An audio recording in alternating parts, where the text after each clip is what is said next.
battle range on me, right? I'm being out right over the target right now. I've got a 17 right in front of me. I'm going after him. Welcome to the Lead Pursuit Podcast, a podcast covering Blood Red Skies, a game of World War II aerial combat.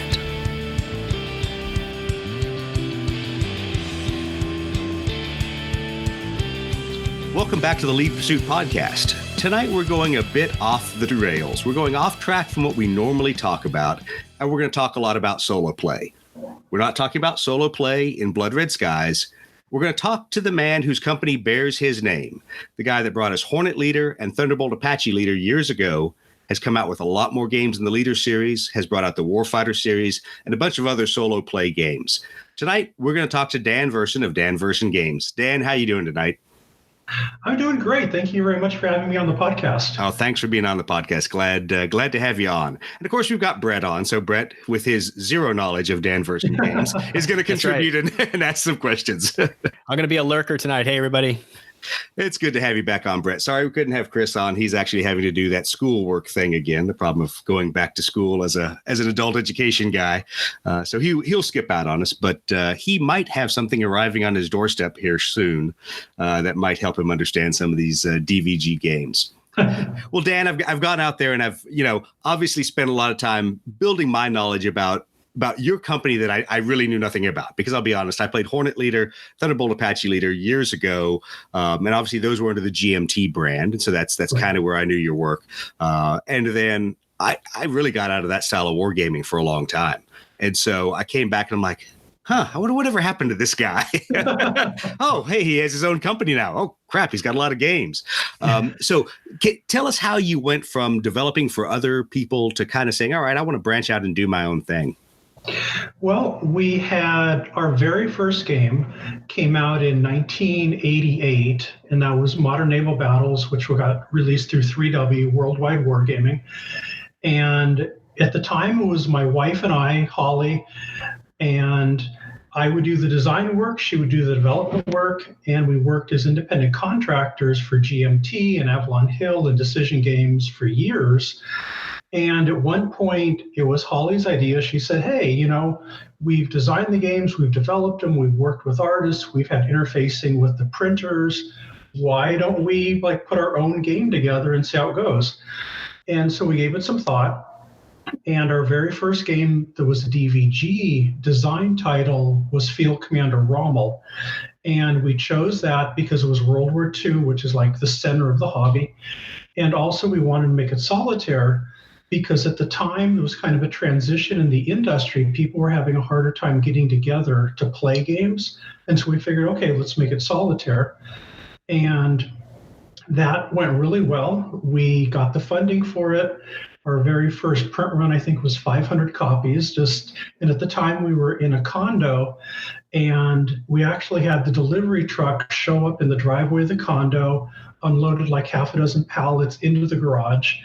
And we'd bring them in case by case into the living room, where we had tables set up, family and friends then helped us to pack it out, put on the stickers, carload by carload, taking them off to the post office. And it went well. And that led to a reprinting reversion of Modern Naval Battles. And then we did the new Down in Flames series, and we did Alexander. And as we went on, at some point we thought, hey, we've got these existing designs out there that the rights had reverted with Hornet Leader and Thunderbolt Apache Leader. And so we then looked at those and thought, well, there's some clunky aspects, because by that time those designs were... No, they weren't clunky. They were wonderful. I don't know what you're talking about. There was a lot of procedure in those things. Yes. And I do laugh at that. So that was one of the things when I read your comments now after, Hornet Leader 2 and Hornet Leader Carrier Air operations, and your own words of, I found the system left a little bit to be desired. I'm like, I don't know what Dan's talking about. It ages well. No, there were things as I got back into Hornet Leader. I'm like, I don't remember this many rolls just to shoot a stupid air-to-air missile.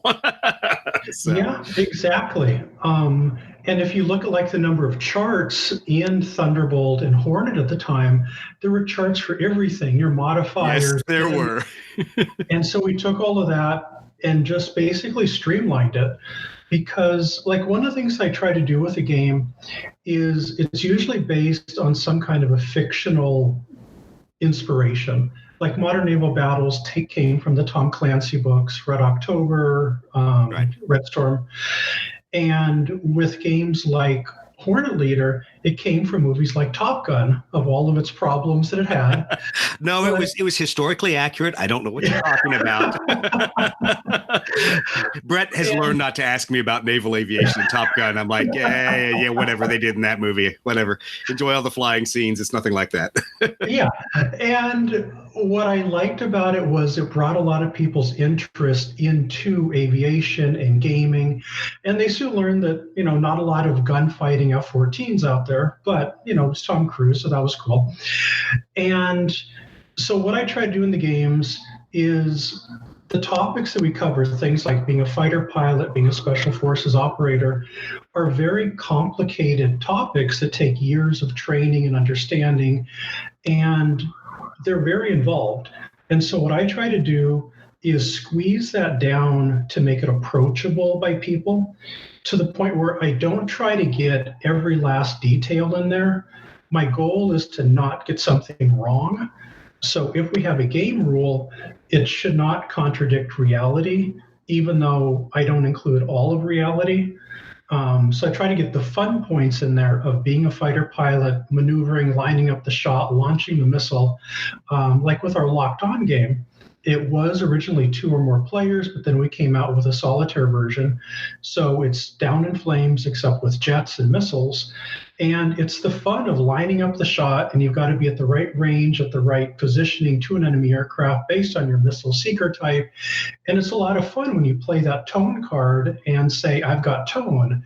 And I started off gaming with old games like Air War, Air Superiority. Oh, don't call them old games. You're making me feel old when you do that. I never played Air Superiority. I have a few of the books here, but I played Air War. And as people have heard me say, I think I played it twice, and that took like a year of my life to play it twice. And I put it down. But yeah, yes, I remember the old SPI games. Thank you. Right. And like with Air War, it was a great Kostikian game who then went on to work at West End, and he did like Star Wars, and awesome designer. But it was a very heavy design of lots of counters and math and so I tried to take those mechanisms in Hornet Leader, Down in Flames, Warfighter, squeeze them down so that basically you get like the Hollywood version of the game. So you get the fun part. You're dropping bombs on targets, you're firing missiles, and without going into all of the complexities that have to go through a pilot or a soldier's mind to line up that shot or, do those operations. So that's been kind of the motivation. And we have done some multiplayer games over the years. But one of the things that we really hit on that's worked well for us is the Warfighter system, where it's for 1 or more players. So that way I can play solo against the system, and you got all of those rules.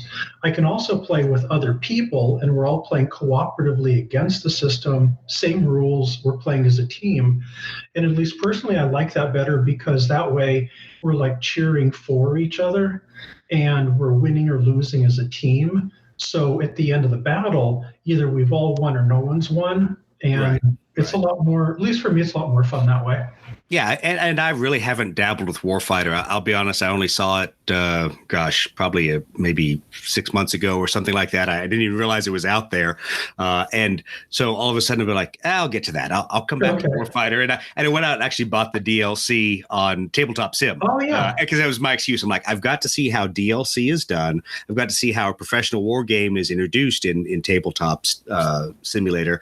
And so I've actually taken a look at some cards, flipped through the rules a little bit, but I have zero understanding of how it works right now. So that's one of my projects for the rest of the lockdown and the isolation period is to really dig in, because there's a lot of interest to me in cooperative yet AI opponent kind of games, because I think there's a lot of times that people want to play a cooperative mission, and maybe especially like Brett and I see in Blood Red Skies, people want to fly the bombers, they want to have someone else fly the fighters, they want to see if they can accomplish the mission together, but then finding that third person to play the bandits, sometimes that is a bridge too far. And so sometimes as people have said, hey, can we come up with some AI for the bandits? Can we, make things a little more a little lower cost of entry in that sense for the number of people, because sometimes it is hard just to get two people together to play, much less getting that third opponent in there. Yeah, that's true. I've also found that cooperative games are a much better way of getting new people into the hobby, because if you're an experienced player and you're sitting across the table from some guy who's playing it for his first time, it's very difficult. He's likely to lose, and that's not a good way to introduce somebody. Here's 4 hours of your life you just lost. That would be squad leader in a nutshell for me, I think. Right. Well, what fun! I wasted the whole day and I still lost. Yeah, and it's if he's on your team and you're playing cooperatively, then it becomes a much more team-spirited kind of thing. And at the end of it, if you both won, if you both lost, whatever, it's still fun talking about over pizza. Right. Well, and I'm going to throw it back to Brett, because I think that pretty much covers your experience right there in Blood Red Skies, is getting in there and continuing to play against experienced players. You're like, well, I got tabled again. This is awesome. Yeah. What are kind of your thoughts about cooperative versus versus head-to-head kind of play like we've had a lot of times in Blood Red Skies? Yeah, that sounds like a lot of fun. I mean, as Dan was talking about that, I was like, man, I want to get in on that. You're new to the game too, but you have a better understanding of rules and stuff. So I don't think he has a Warfighter expansion for logistics. So I don't think there's a Ranger logistics expansion in there. So you and Brett are out of luck, or you and Chris are out of luck. So we'll let you be a Warfighter. We'll let you be a trigger puller. Not that I was either. So a lot of what you were saying, Dan, when you were describing, you were saying about, trying to be accurate, not get anything, wrong, I guess, in the rule set or whatever. It reminded me a lot of what I've heard authors say when they're writing a scene, I guess, in a book. Maybe they have some interest in, but, maybe they're writing about something that they haven't done themselves, and that same sort of pressure, I guess, to, not screw it up, so that somebody who really does fly P-51 Mustangs reads that dogfight and, tears it apart, and they can't suspend disbelief. I've heard authors say that kind of thing. Yeah, exactly. And it is difficult because I've read a lot of research books, I've seen the movies, but my only experience flying in airplanes has been as an airline passenger, except for one flight. For a birthday present, Holly bought me one of those intro flights in a private plane. And so I did actually get to take the controls for a couple minutes, and it was a lot of fun. It was surprising to me how bumpy an airplane is, because I just pictured it being like a car. And every time it would go up, down, bank, it's like, luckily, the real pilot was there. But it gets your attention when you start seeing the horizon bouncing around there. Yeah, I laugh. A lot of people just have no frame of reference of that aviation is physically demanding, one, because of the stresses of the turbulence and fighting the airplane and everything else, and weather. And then it just becomes exhausting mentally in a lot of ways, because you're, as your pilot was probably doing, constantly calculating fuel, seeing, how long to the next airport or nav aid that he's going to use. And so there's constantly stuff going on. And sure, there's times of sheer boredom as you're, traveling long distances. But a lot of times, especially in the terminal area around a lot of airfields, probably where you were out there in SoCal, there's probably a lot of other traffic and a lot of other things keeping your pilot busy that wears you down fast. Yeah, and I wasn't even having to worry about that. For me, like, I'm used to driving, and pretty much as long as you keep your hands on the wheel, the car just kind of goes down the road. Whereas in an aircraft, even though I wasn't manipulating the controls, if I lost focus for a few seconds, I would notice that the plane had banked or dived or climbed or whatever. And so that took a lot of getting used to, is that things change without me paying attention to them. Yeah, absolutely. And it's one of those things you don't have a frame of reference of. And I use, kind of my experience the first time I spent 24 hours on a submarine. You think you've seen all the movies, you've seen, every Hollywood depiction of submarine life, and then you go even spend 24 hours, you're like, oh, this is nothing like any of the movies. It's 10 times more claustrophobic and 100 times more boring. So, it's one of those things that it's pretty cool to go out, I'm sure, as a game designer and get feedback. And I'm sure it's also frustrating at times because you probably have a feeling of, well, if someone had told me that's how it works, I would have put that in the game, but no one told me. So I know there's always a tension there that there's only so much information you sometimes get, and you design to what you know. Right. It's funny you mentioned cooperative play because I was recently listening to a podcast that was describing how an F-35 is employed and some of the things about that aircraft particularly. And as I recall the discussion of what, typical, I guess, battlesphere, it looks like, I guess, as those aircraft are going in, that sounds exactly like kind of how I remember the description, sort of like a cooperative. I mean, if you were going to simulate that, it'd be like a cooperative play where you've got a bunch of guys doing that mission and some kind of AI represents the bad guy. And don't give Dan any ideas, because F-35 leader would be the most boring game ever. However, you kill everybody in the first turn. So,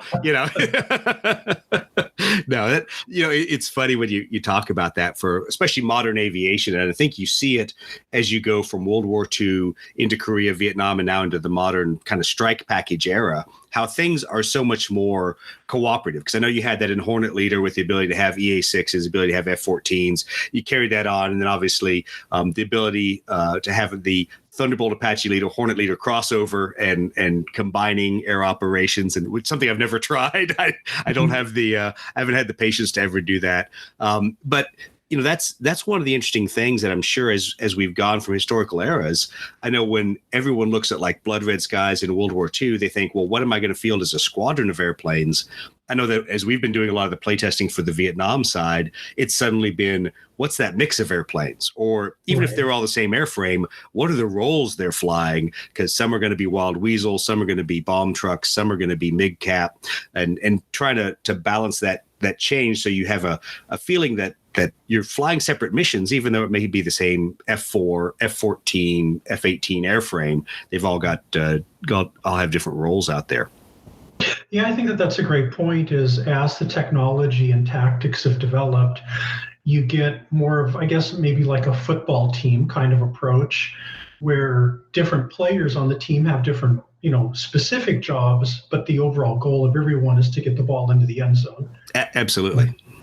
And I think that's one of the neat things with, some of the concepts, at least. And once again, I haven't played the Hornet Leader Carrier Air Operations version, but at least in the original Hornet Leader, the ability to say, all right, I'm going to sculpt this strike package and make the decisions, at least Hornet wise, what I want to carry, who I want to commit to being in an air-to-air role, who's going to be in a kind of a air-to-ground suppression role, and then who's going to be my strikers and definitely go to the target. So it's, I will admit, I've gone out there and read some of the rules for the new version and still scratching my head because I'm smart enough to always figure them out. I'm like, okay, so there's less die rolling. This is good for me. Fewer tables to look at, but I haven't actually sat down and played it through. I tried to jump on and use the free version on Tabletop Simulator, and I'm one of those guys that if it's cards, I really have to feel the cards and try all that.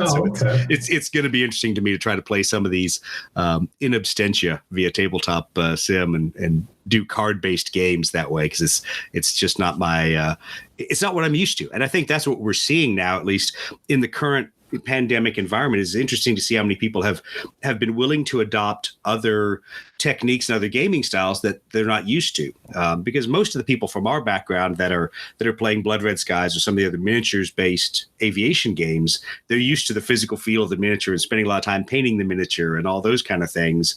And now we've asked them, go to Tabletop Sim. The miniature's there, and it's one color. It's not fancy, but you still are doing the same game. You're still fighting the same dogfights. You're still, working with someone to have that same gaming experience. So I think that's going to be interesting to see and see how that balances for solo games and for multiplayer games with the interaction there.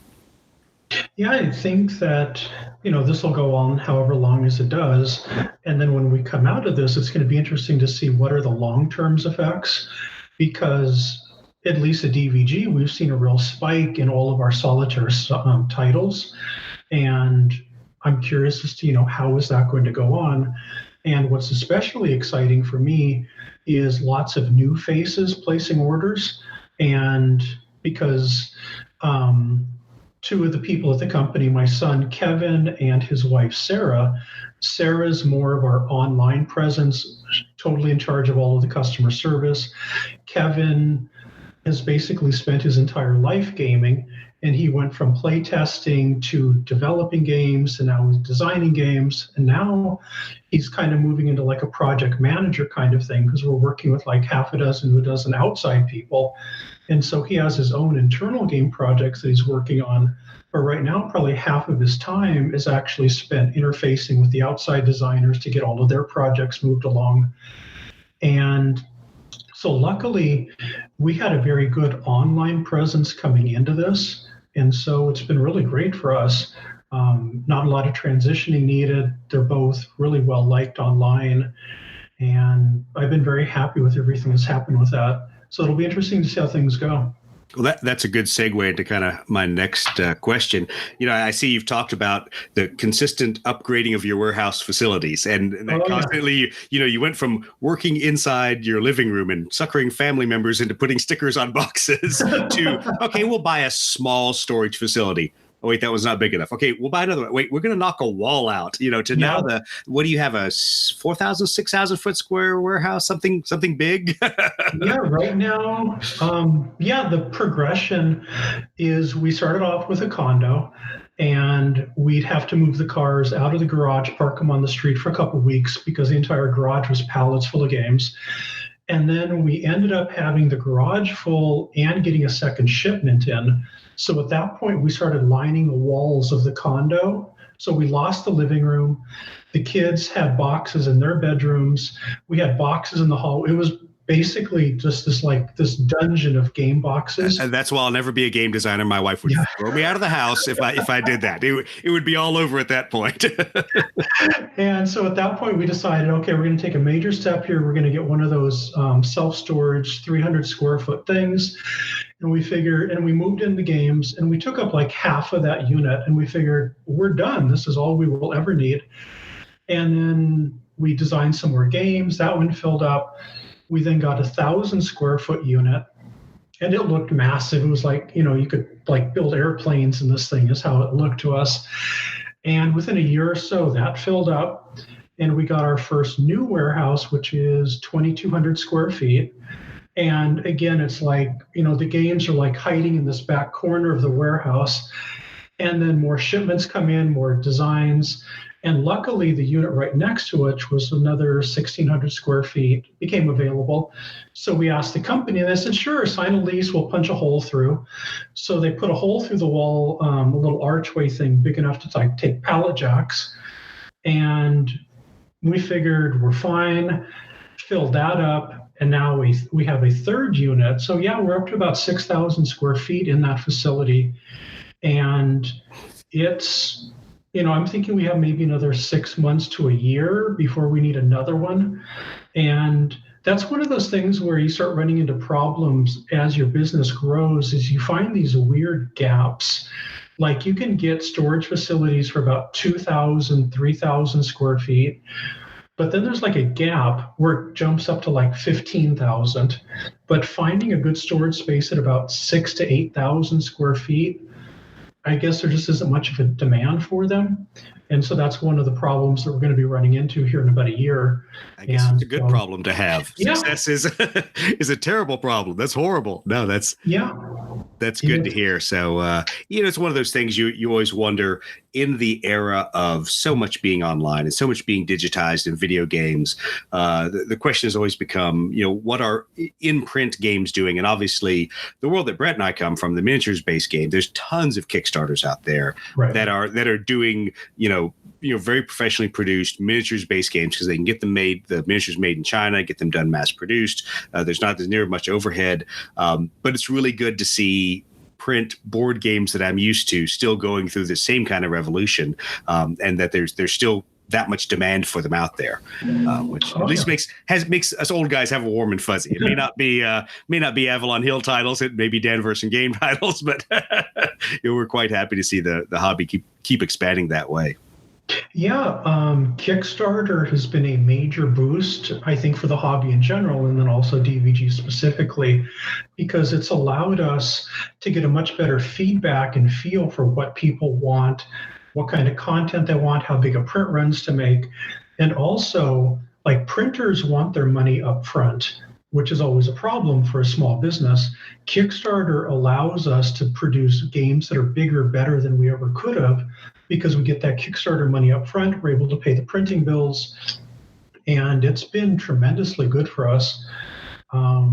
It's allowed for bigger print runs. It's also allowed for a lot more expansions. Well, and that's what surprised me with Thunderbolt Apache Leaders. I rolled in knowing nothing of what you were doing at that point, and the guys at No Dice, No Glory are like, "You're going to go pick it up?" I'm like, "Of course I'm going to go pick it up. Whatever. Let me go to Kickstarter." I'm like, "Oh, wait a minute. There's options. Oh, there's a lot of options here. There's more expansions." So it surprised me just the ability it gave you to offer so many different things and so much custom content that really you wouldn't get if you're making a small print run for, just regular distribution via game channels, I think.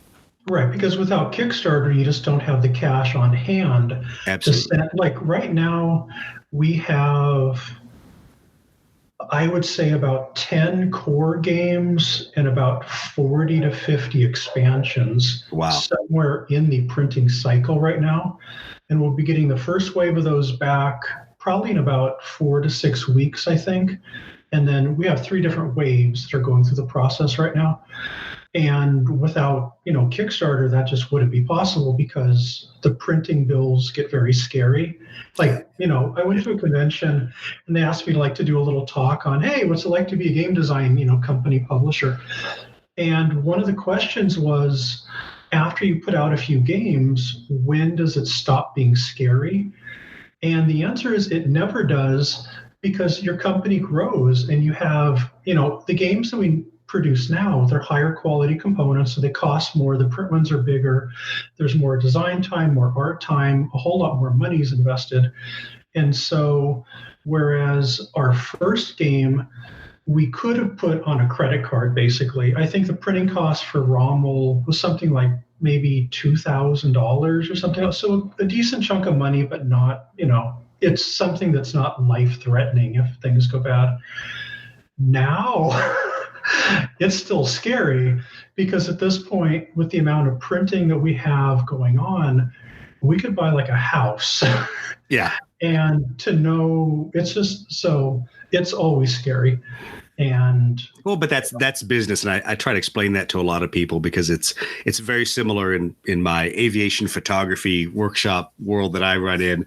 The checks were pretty small when you were hiring one airplane and maybe some really cheap, general aviation airplanes to fly as photo subjects, and then all of a sudden, when you're paying for the gas in a B-25 and scheduling a civilian cargo airplane to carry your photographers, you're like, "There's a lot of zeros on that check I'm writing." Like, ooh, I don't get paid that much. Ooh, yeah, in a long time. Yeah. So it's that's one of the good and bad things about business. I think for a lot of people who aspire to be game designers or aspire to be, part of the industry, they don't realize it. Sometimes the dollars changing hands out there are still extravagant. And that's why things like Kickstarter are so helpful, that you don't necessarily need the backing of a company. You have the backing of your supporters that say, I think it's a great idea, or I know your past performance, as it was with me with Thunderbolt Apache Leader. I'm like, I'm sure I could count on one hand the number of times I played that back in the late 1990s. But I was like, I liked it that much then. I know I'm going to like what he's done now. So it was very easy for me to go, absolutely, I want to support that. So don't disappoint me. Oh, yeah. Thunderbolt is at the printer now. And it, with its new expansions, it's what I like about the expansions is you have the core game. The expansions then allow you to do like Black Hawk missions where you send in your Thunderbolts and your Apaches and they're busy blowing up the bad guys. But there's also some kind of a ground objective out there on one of those hexes where you actually have to land some special forces guys who then run around in that hex shooting the bad guys in order to take out the enemy general or rescue the hostage or, free the POW, whatever it happens to be. And what I like about it is we've been able to sequence it all into Thunderbolt's normal sequence of play. And so it's all smooth because you've got the guys overhead blowing up the tanks with their cannons. You've got the guys running around on the ground. And of course, you have your normal mission time. So you're planning it out of, okay, the guys deploy on this turn. They're going to shoot the guy, hopefully by that turn, get back into the helicopter to get off the map and not start running out of fuel or something. And it's a very cinematic kind of experience because you've got now this like dual level kind of play going on. And you also have pop-ups coming up. And so your soldiers are like right in the middle of their ground missions. Some pop-up target appears that's about to threaten them. So then you have to redirect one of your helicopters to come in to take out this threat before it engages the soldiers. And it's a whole lot of fun. So I can tell you obviously have Brett's interest on this one. Brett, right now it's salivating, going, I can be a ranger again. This is awesome. You can. Yeah, right. No, Brett, they're not going to calculate how many C5 loads it takes to get all the rangers deployed overseas. But yes, you can be a ranger again. All right. No, that sounds like it's going to be really interesting. So I'm excited to see that when that ships, and I'm really excited to have seen a couple of the different leaders titles because once again I only knew it from years ago under the GMT brand, Hornet Leader and Thunderbolt Apache Leader, and then I come back in and start getting back into wargaming, and all of a sudden I go, wait a minute.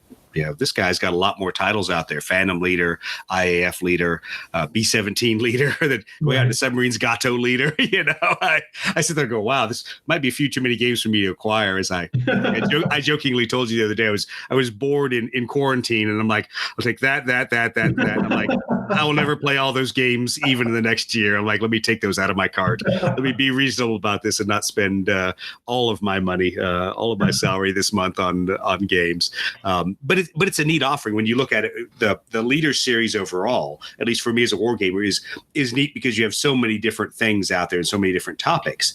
Was it kind of one thought process about how to simulate squadron operations that led you down the Leader path, or was it saying, all right, there's a mechanic involved in the mission planning and deciding real time what you're going to do that you then said, oh, I can do that for a B-17, I can do that for a submarine? How did you expand the Leader range?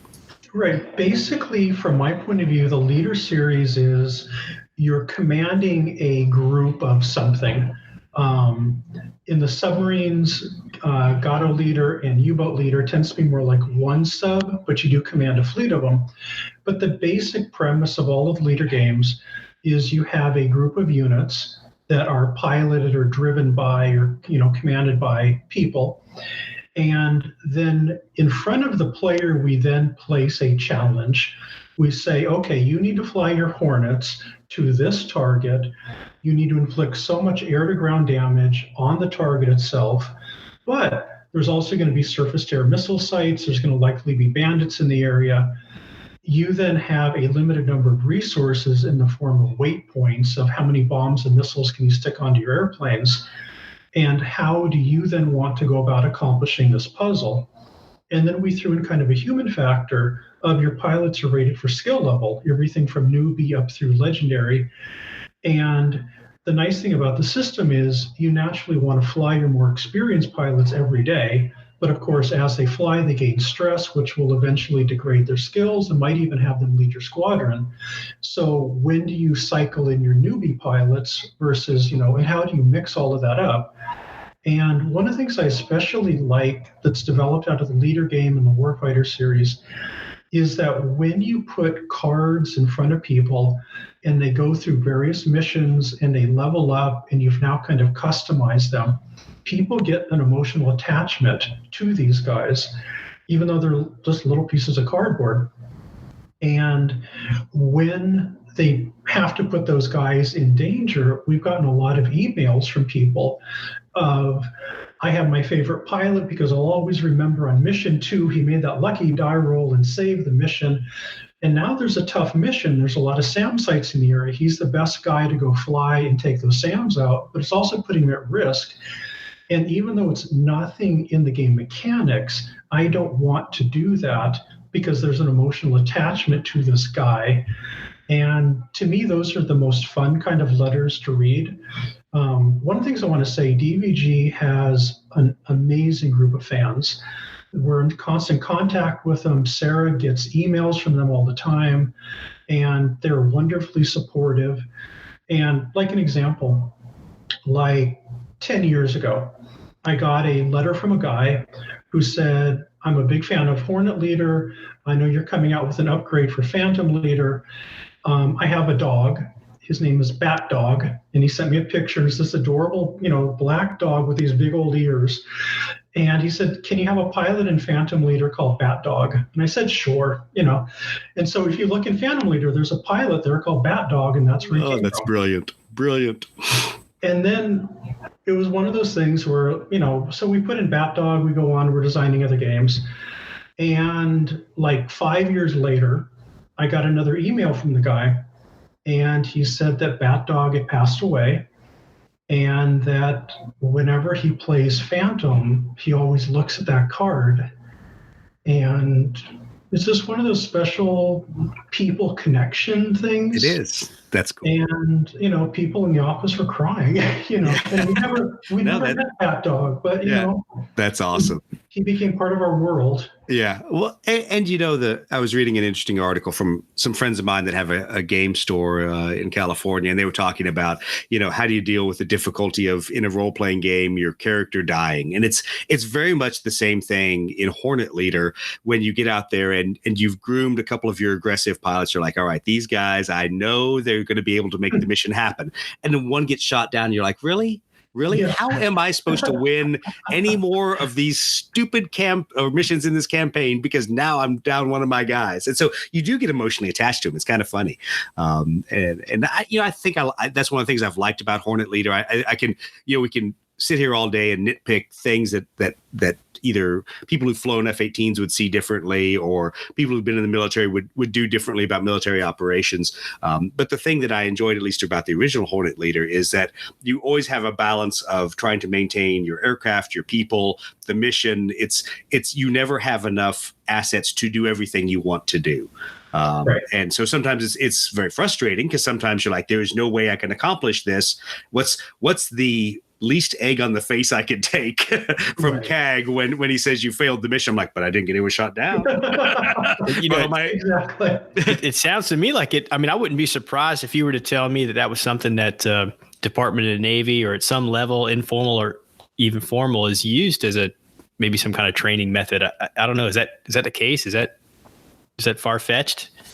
We have gotten some emails from people, and back in the day, physical letters, saying that at their base, they did play a lot of Hornet, and they would make comparisons between their actual briefings and Hornet, and, they kind of cross-reference each other. And one of the things that we did do a few years ago, Holly and I got invited down to San Diego to meet with the Boeing people, and they were working on some of their ship technologies. And so they wanted us to come down and just show them how to play modern naval battles. And so we set up, they had like 30, 40 people there. So we set up like half a dozen tables, and they played fleets, and, they're like missiling and gunning each other, and had a tremendously fun time. They were great to meet with. And what was fun is that at several of the tables, some of the people there who were all like vice presidents, or, there would be people literally at the table who would hold up one of the ship cards, one of the U.S. ship cards, and say, you know what, I was the captain of that thing. And it was like, wow, And what was fun is several of the people at the tables would take kind of the swarm tactic of they take a bunch of little missile armed ships, and on the other side of the table would be a guy with like a traditional Navy task force. And sometimes the carrier task force would win, sometimes the swarm would win. And afterwards, when the person in charge was kind of wrapping things up, he said, and one of the things we saw today that we've theorized in more formal ways is that swarm tactics against a traditional carrier task force do have value. And if you can get them in close enough into a small area like, the Persian Gulf or something, not so much open ocean, it can be a real threat, especially because the carrier is designed to have like these very big engagement ranges. And if you can take those away, pretty soon you've got, suicide torpedo boats, that you first see a mile or two off the ship, and that's a real problem for them.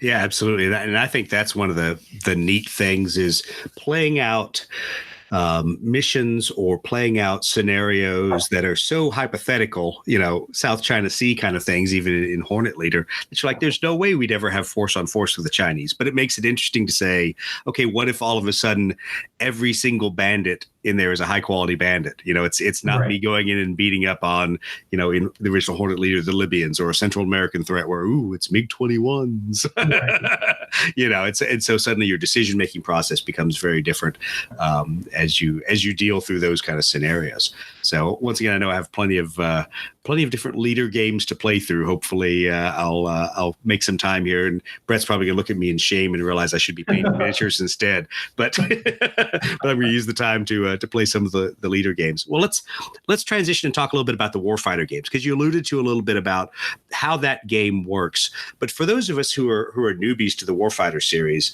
why should I play a card game about special operations and ground combat? What should I be doing? Here's the exciting story of Warfighter. It started off with the idea of, we're going to do a card game. At the beginning of the mission, you choose your soldiers. You get to equip them with real-world weapons, M4s, M16s, law rockets, and we're going to give you a mission card, and that details how many resource points you get and how far away the objective card is. And then you're then going to lead your squad through a series of location cards going from basically point A to point B. You're going to encounter hostiles along the way. You're going to shoot them, blow them up, and you get to the objective card. And, if you do it within your time limit, you win the game. And what was fun with Warfighter is taking, basic weapons such as the M4 and giving it different burst modes in the game. So one of the things I'm happiest about with Warfighter is the dice that you use to resolve attacks with. Whenever you do an attack die, use a D10. Whenever you're rolling for penetration, you roll a D6. And in order to take down a hostile, you have to hit your to-hit number and overcome his cover. And if you get 2 successful die rolls, you inflict an EKIA. If 1 die roll is successful, you inflict a suppress, which means he can't shoot back at you, but he, at the end of the turn, that suppress comes off and he's back in the combat. And if both die rolls fail, you just flat out miss. Built into your attack die roll, if you roll very low, in most weapons cases on a D10, it's like a 2 or less, you run out of ammo. So what happens is, if I'm firing a weapon in semi mode, I roll 1 attack die and my 1 defeat cover die. If I choose to use burst mode, I get to use 2 attack dice, and if I go full auto, I get to use 3. And so we've done our best to make sure that the fire modes are accurate per weapon type. So what happens is, if you decide to go full auto with your weapon, you do get 3 chances to hit the bad guy, which is all good, but it also gives you 3 chances to roll that 2 or less. And so built in is an automatic just ammo usage kind of system. And so all in that simple die roll, you can take down the target, you can suppress him, you can miss him, you can run out of ammo. And if you use the option rules, you can also have your weapon jam. And so it's one of those things where Warfighter is kind of like the ground version of Hornet Leader, in that it's a problem-solving kind of thing. Because what your objective is. Your objective, let's say, is to go blow up a T-80 tank. So I better take some anti-tank weapons along with me, like a couple law rockets or something. Well, each of your guys is rated for how much stuff they can carry, their loadout. And you also know that along the way, having a guy with a saw might be handy, having guys with their M4s would be handy, having a sniper who can stand back a card or two and directly take out the high threat targets is handy. And so it becomes one of these problem-solving things of, yes, it would be handy to give everyone a law rocket, and you will tear up the landscape for the first location card, maybe 2, and then you're down to harsh language. But there are times when you need grenades to take out the group of guys or to suppress them so you can get by them. And so what's happened with Warfighter is it started off as modern day with 3 expansions, and we designed it, then we kind of went on to other things. And people really liked it. And so we came back and we did more modern, and then we did a World War II. And so right now we have lots of modern World War II. I'm currently working on a fantasy design because kind of, I guess, the theme of a leader, Hornet leader type game is you have a squadron of things which then go out and working as a team overcome obstacles to accomplish a task. In Warfighter, it's that same idea, except you're going from point A to point B, which works just fine in like a fantasy dungeon because you've got your fighter, your wizard, your cleric, your thief, and they're going in, monster room to monster room till eventually they get to the dragon. So it's the same idea. And one of the very cool things about Warfighter, which has taken many, many nights to get just right, is that all of the weapons and eras are compatible. So if you want to take a modern SEAL team with M4s and law rockets back to fantasy time and take on a dragon, everything works.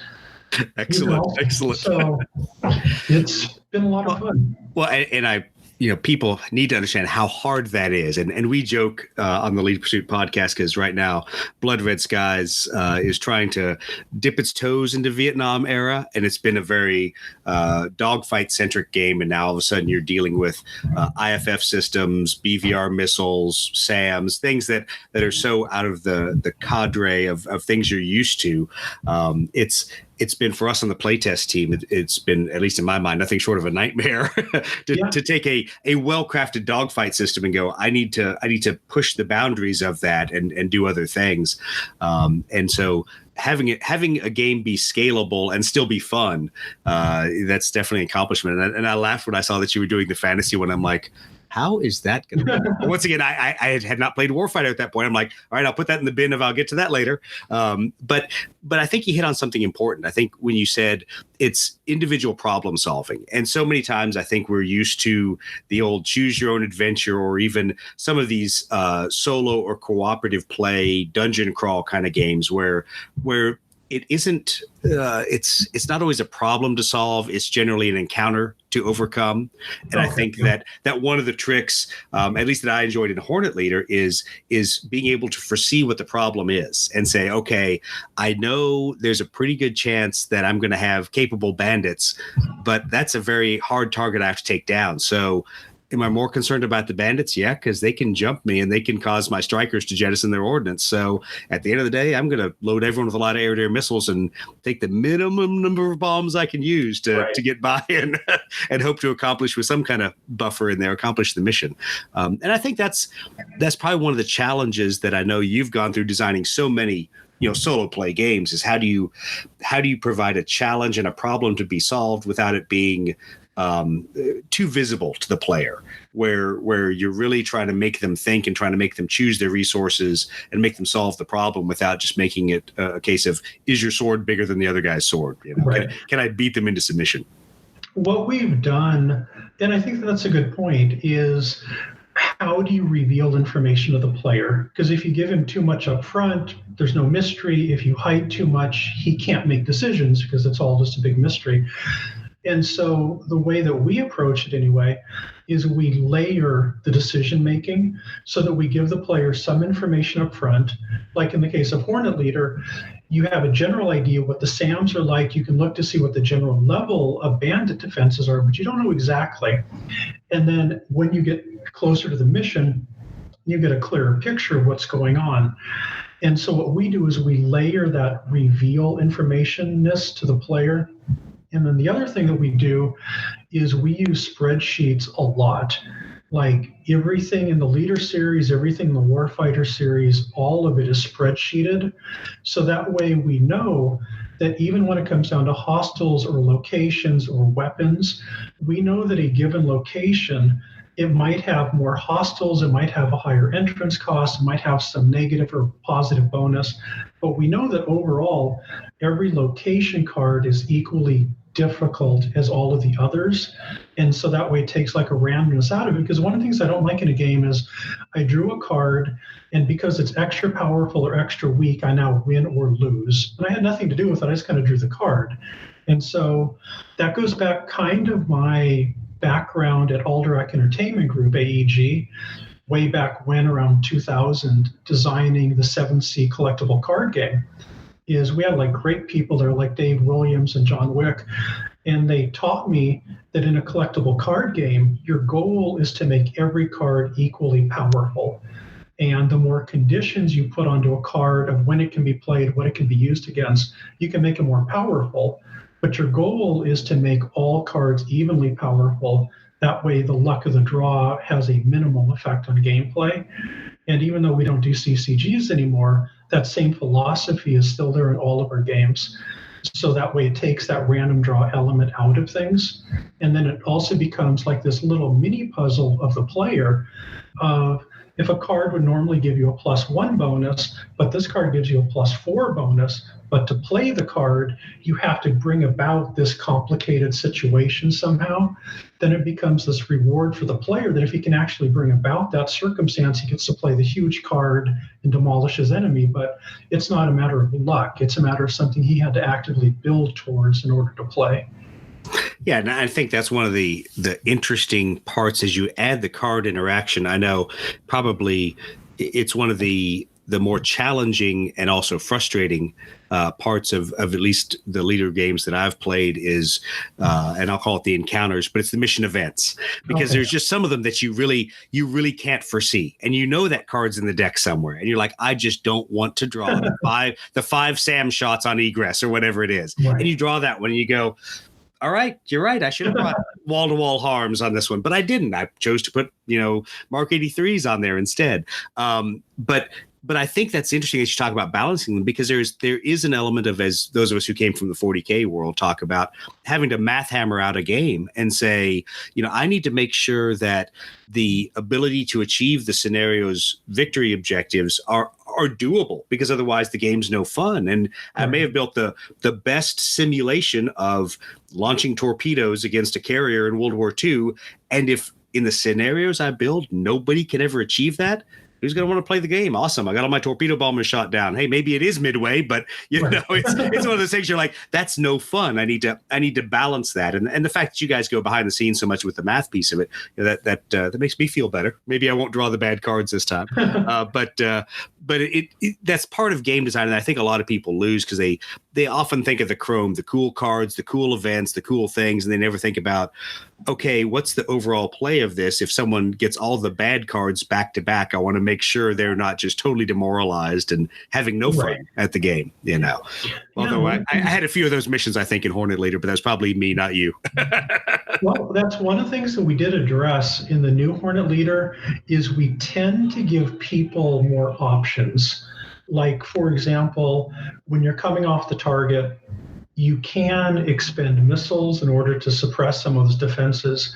In some cases, you can also expend like SO points or stress. So that way we make it more of a decision making on the player's part. And basically it comes down to resource management. Do you have weapons, you have stress, you have SOs, you have experience points? What do you have the most of right now that you want to divert and make this threat go away? And you can keep it balanced. Yeah, so. and that's the tactical decisions that I think a lot of people sometimes either wish away or whatever in a lot of games. And we've talked about it in Blood Red Skies a number of times, that there's a lot of different assets you have, but the fact of the matter is I have to understand, is it worth burning advantage to do something? Is it worth delaying the inevitable and just keep turning with a bandit for another turn? To not have to expend a very vital resource at this point. Maybe I eat an opportunity to shoot at him, to be shot at one more time. Sure, he's going to get another boom chit. He's going to rack up. He's going to burn more of my resources, but it puts me in an ability to put a kill shot on him the next turn, and not to have given up advantage, not to have done all these other things. So that I know Brett always laughs when he and I play, because he accuses me of thinking like 7 moves ahead, and I'm like, no, honestly, I don't. I view it as a resource management. I'll let you shoot at me if I know I can kill you the turn afterwards. So yeah, I get all proud of myself thinking I've just pulled off an excellent series of maneuvers so I can tail my opponent, and I realize I've just tailed my own aircraft. aircraft. So yeah. See, that's the wonderful problem you don't have in solo games. You're never accidentally shooting your own airplane. At least the counters are colored, so I know I'm shooting the red guys. The blue guys are mine. No, that's awesome. Well, we're running out of time. We've burned a lot of our opportunity to chat with you. What I did want to ask was upcoming projects. You talked about, Fantasy Warfighter. I know you probably have a lot of other things in your kit bag of tricks that you're working on game wise. What are some of those things that you think, especially solo players, especially aviation based solo players, would be interested in hearing about? Okay. For the Leader series, we have all kinds of things planned. Right now, we're working with an outside designer, Chuck Siegert, who is designing Zero Leader, which is the corresponding to Corsair Leader for World War II. And we're going to have all kinds of fun stuff in there where we're taking the core chassis of Corsair, but then customizing it more for the Japanese point of view. Whereas on the US side, as the war went on, your pilots and aircraft got better and better. On the Japanese side, the pilot quality went down. They didn't have a chance to improve their aircraft that much. And so Zero Leader is going to feel a lot more like a desperate struggle, because in the days of like Midway, you're doing just fine. But by the time you get to Iwo Jima, Okinawa, things are really bad. And you're going to be taking heavy squadron losses, lots of squadron turnover, whole different feel for things. We also are working with Ian Martin, who is doing a World War I couple games for us. He's doing Fokker Leader and Sopwith Camel Leader along with expansions.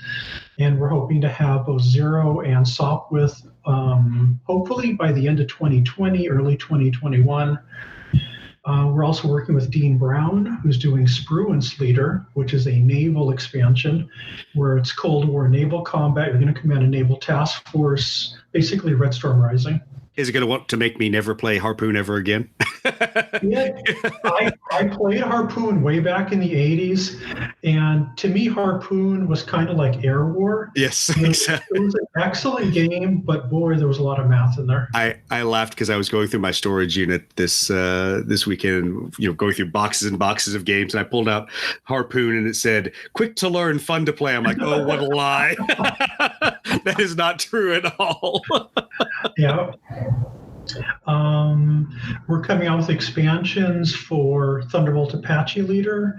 Also, right now we're working on expansions for Hornet Leader, and as well as Israeli Air Force Leader, Corsair Leader. So we're getting a chance to go back and say, this was a great core design, but wouldn't it be fun to throw in more aircraft, more scenarios? So there's a lot, and then we have lots of Warfighter stuff planned. We have the Fantasy Warfighter. We also plan on doing like a Red Dawn kind of Cold War Warfighter, where you're the Wolverines basically fighting off the evil Russians. For all of us children of the 80s, thank you very much. So all kinds of stuff planned. It's going to be a busy year or two.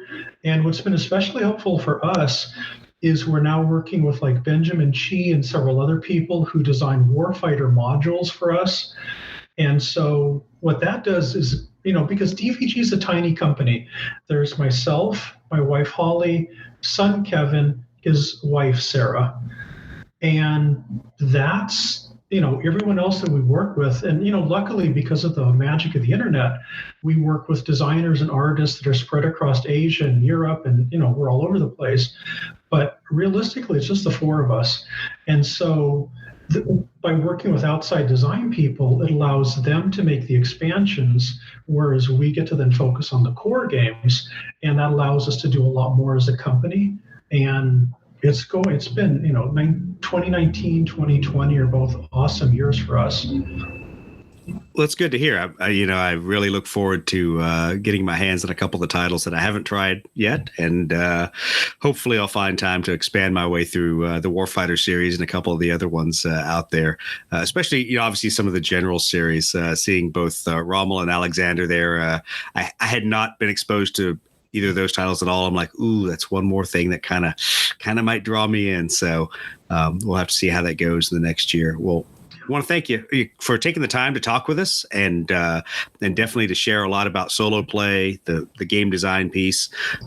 Is there any advice you'd give budding game designers out there? Either a mistake not to make that you have, as Dan, have proven DVG games never wants to make that mistake again, or that little nugget of wisdom that, hey, if you can get this right, then you might make it.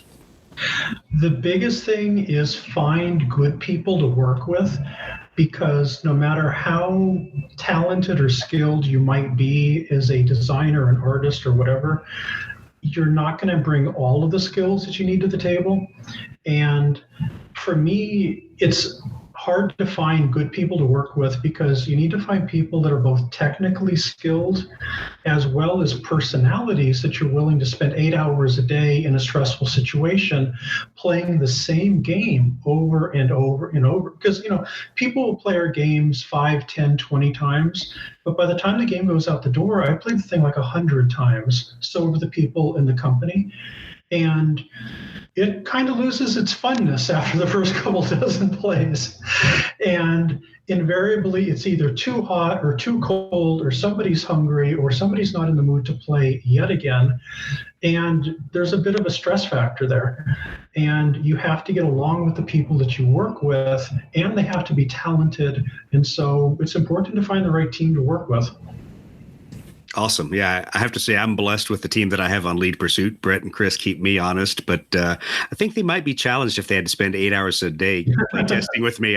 Brett and I have tried that a little bit, and I thought he was going to have his eyes glaze over doing some Vietnam play testing. No, you put up with my slowness, so. Yeah, I did have to explain the rules again and again. Well, that's awesome. And Dan, thanks for taking the time. I really appreciate it. It's cool to get to talk to, one of the guys that, designed games that I played years ago and has now continued and grown the business and has broadened the spectrum of games that you're producing. I look forward to playing some of those and hopefully seeing some other members of the Blood Red Skies Ready Room playing a few of your games out there and giving us some feedback. And hopefully we'll have you back on to talk about all the new stuff coming out later this year. Thanks so much. Yeah, that'd be great. And thank you very much for having me on. This has been a lot of fun. No, absolutely.